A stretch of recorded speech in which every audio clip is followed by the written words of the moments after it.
Hello, my darling. Thank you for joining me. I have a special treat for you today. A few Christmas poems that I have carefully selected to bring us a little holiday cheer. My fireplace is crackling in the background to keep us nice and cozy while I read to you. Please close your eyes and relax.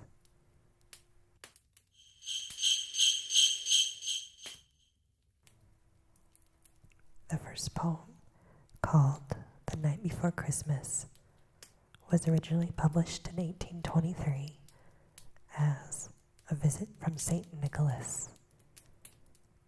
In 1837, Clement Clarke Moore claimed authorship and republished the poem as we know it today.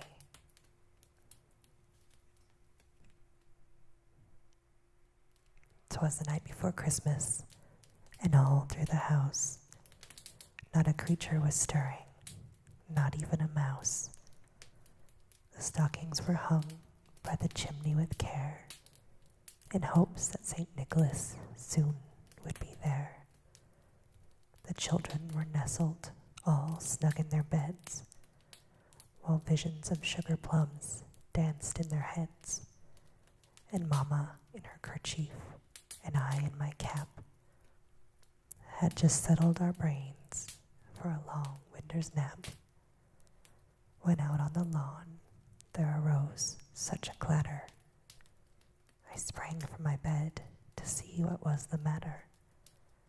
Away to the window I flew like a flash, tore open the shutters, and threw up the sash. The moon on the breast of the new fallen snow gave a luster of midday to objects below. But what to my wandering eyes did appear but a miniature sleigh and 8 tiny reindeer, with a little old driver so lively and quick, I knew in a moment he must be Saint Nick. More rapid than eagles, his coursers they came, and he whistled and shouted and called them by name. Now Dasher, now Dancer, now Prancer and Vixen, on Comet, on Cupid, on Donner and Blitzen, to the top of the porch, to the top of the wall. Now dash away, dash away, dash away all, as leaves that before the wild hurricane fly, when they meet with an obstacle, mount to the sky. So up to the housetop the coursers they flew, with a sleigh full of toys, and St. Nicholas too. And then in a twinkling I heard on the roof the prancing and pawing of each little hoof. As I drew in my head and was turning around, down the chimney St. Nicholas came with a bound. He was dressed all in fur, from his head to his foot, and his clothes were all tarnished with ashes and soot.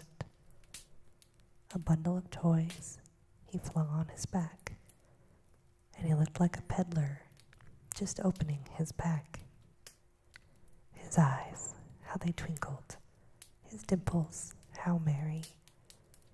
His cheeks were like roses, his nose like a cherry.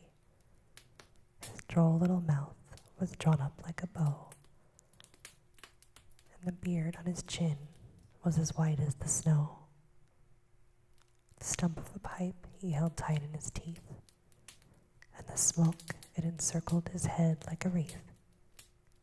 He had a broad face and a little brown belly that shook when he laughed, like a bowl full of jelly.